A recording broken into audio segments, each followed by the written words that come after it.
Thank you. Gentleman yields back. Representative Perry is recognized.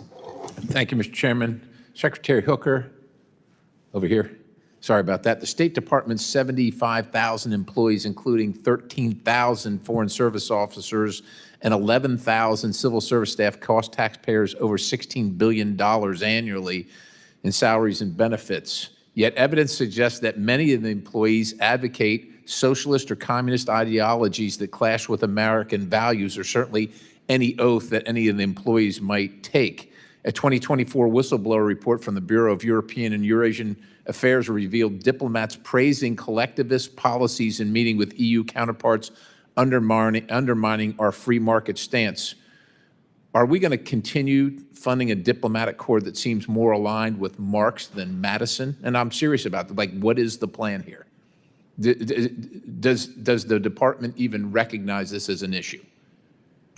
And I'm not talking about restricting the exercise of free thought or free speech, but if we're going to have people in our State Department advocating for the policies and beliefs of our adversaries, I think that's problematic. So that's a serious question to you. What's up, everybody? Welcome back to the channel. So I've got a very fascinating video for you guys today, and it's a pretty good jumping off point, if you will, a launch pad for a thought experiment on, if these people that are working for the government hate this country, should they be fired just for espousing communist or socialist ideas, right? And now how do we reconcile that with freedom of speech and freedom of thought and freedom of expression? Like, how do you reconcile? Like, think about this for a second. Like, do you want people that hate this country to work for this country in the government in service of you? I think it's a very, very good thought experiment, if you will. But before we get into this, y'all do me a favor and smash that like button for me. Subscribe if you're new around here. Share this video anywhere and everywhere you can. And if you would be so inclined, click that join button. I'd love to have you on board. Help this channel expand and grow. But without any further ado, here we go, y'all. Thank you, Congressman, for your question.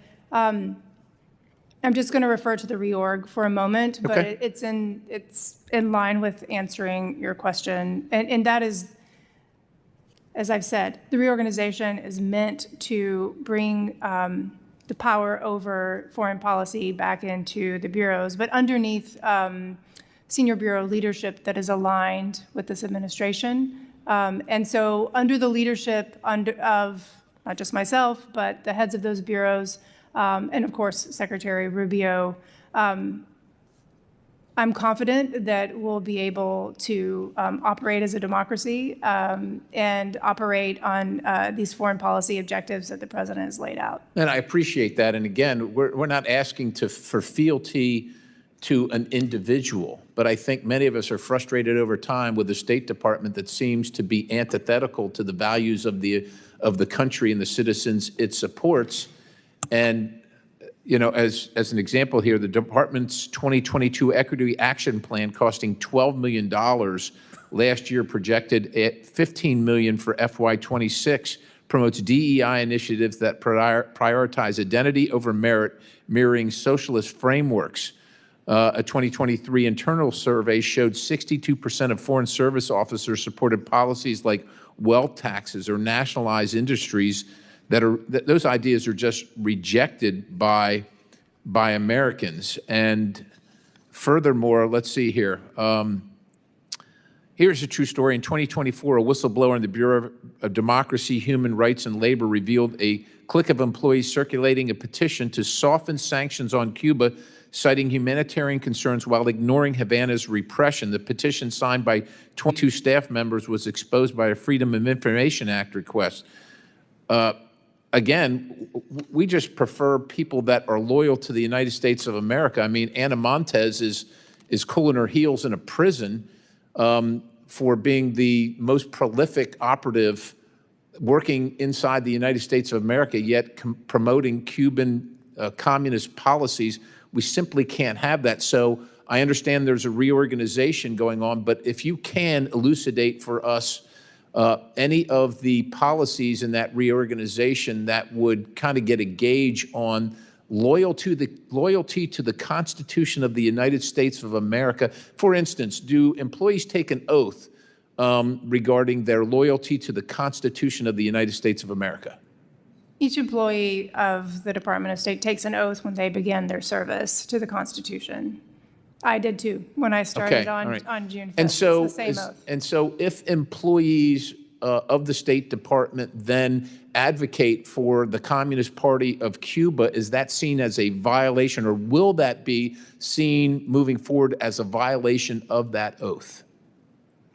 Thank you, Congressman, for that question. I work every day with absolutely fabulous colleagues in the Department of State, Foreign Service, Civil Service, other staff in the department. And I appreciate your concerns, and thank you for highlighting each of those issues. I will work with my colleagues in the Management Bureau to see how we might be able to address this if it arises as a problem going I appreciate forward. your time, and I didn't mean to cut you off, but I just want to close here before the chairman has to cut me off.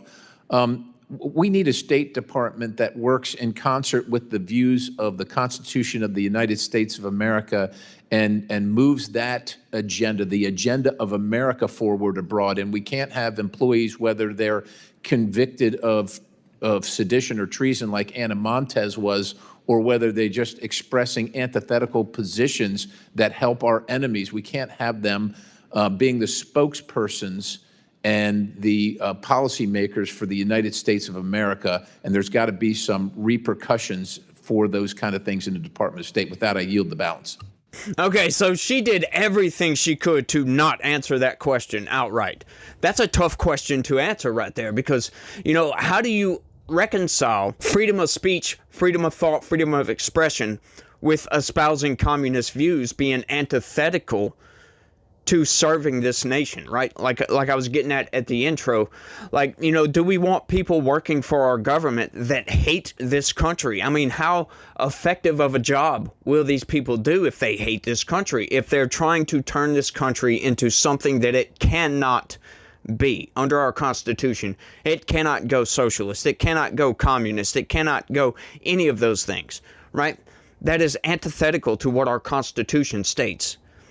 And so how do you espouse these views and reconcile the idea that we can work in a capitalist system espousing socialist, communist ideas and everything just go off hunky-dory? I don't think those two can be reconciled, to be honest with you, right?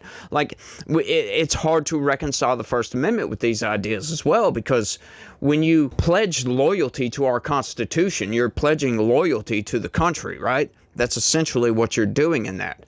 Now, we know how the left is going to spin this. They're going to be like, oh, well, Donald Trump wants loyalty tests and all this. They've already tried to run that narrative, and it's just ridiculous. You could read the news stories like, okay, come on, they're just whinging and blah, blah, blah. It's ridiculousness if you ask me, but serious question, right? It really is. How do we reconcile the First Amendment with espousing views that are antithetical to our system that we live in? Right? This is a good question, and I'm not sure how to answer that question. I'm not sure how to answer that at all. I think, once again, if you hate this country, just freedom of thought right here.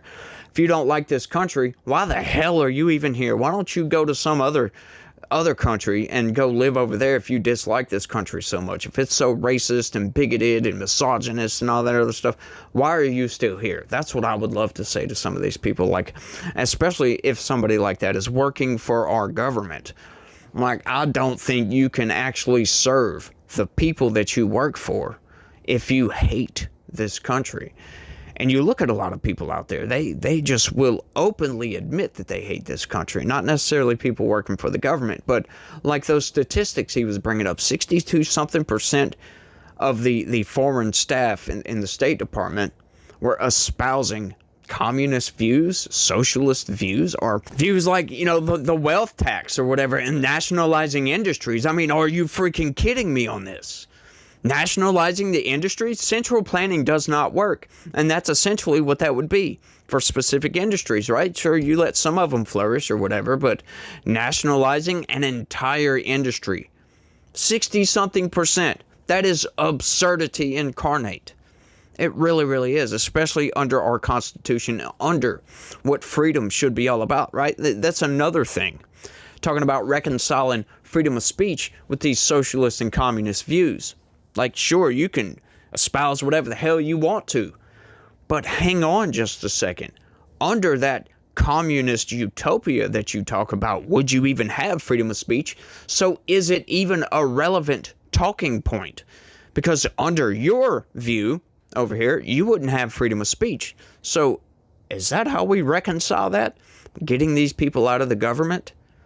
Getting these people away, firing these people? See, that's something that I think Donald Trump is doing a good job. Sure, there are going to be good people get caught up in the mix, get terminated or quit or whatever. They're just, they no longer work for the government. Sure, that's going to happen when you're terminating that many people, hundreds of thousands of people. That's going to happen for sure. But I imagine that most of the people that leave the government are some of these people that hate this country. Like, how many Biden holdovers? Biden expanded the federal government like you have never seen, like 40%. That's how much Biden expanded the workforce, the federal workforce. It went from, what was that, like 1.6 million, 1.7 million people under Trump 2020 to 2024 had 2.4 million. That's an absurd number, y'all. That's an absurd increase in the federal workforce. I found that it blew my mind when I saw that statistic. I'm not sure if that's 100% correct, but it's something around in the neck of the woods of being, I think it was 1.6 or 1.7 and to 2.4, something like that. It's just an absurd number. So the fact that Donald Trump is getting rid of hundreds of thousands of some of these people, I think that's a good idea. And I imagine most of these people are America-hating people. They don't like this country. They're Biden holdovers. They're Democrats. You only really hear Democrats espousing the view that they hate this country. It's a racist nation. It's misogynist. You don't hear conservatives, right? Most conservatives have a little bit of pride in their nation. Sure, is pride a sin? Yes. But I believe, it's one of those things that's only really a sin when there's too much of it. If you have a little bit of pride in your nation, yeah, I don't really think that's a sin. Like, what is wrong with saying, yes, we did a good job, I'm glad to be an American? I don't really think there's anything wrong with that. Just having pride outright, just by the droves, if you will. Like, you're too blinded by your own pride to admit you did anything wrong. Things like that. I think that's where we start to get into that sinful territory, if you will. But yeah, I go all religious on it. But yeah, I mean, it just blows my mind. I think it's a good thought experiment, if you will. So y'all let me know what y'all think about all this down in the comments section. I saw that clip. I'm like, yeah, I've got to cover this. I've got to talk about this. So, it doesn't surprise me that we have a lot of people that are working for the government, because just government handouts and, government jobs. That's pretty secure, especially when you get to the federal government. That's a secure job. That's a good job to have. And especially under the Biden administration, man, they just don't care about merit whatsoever. They just want to know if you're diverse or if you're equitable and you're inclusive, which it really doesn't make any sense, but it is what it is. Y'all let me know what y'all think about all this. That's all I got. Y'all don't forget to smash that like button for me. Subscribe if you're new around here. Hey, share this video anywhere and all over the place all at the same time. If you could, that would be great. Click that join button. Also, sign up and become a member. Help this channel, help this movement expand and grow. But y'all remember that God is always with us, and He loves each and every one of you. And y'all try to have a good day and stay legitical. Peace.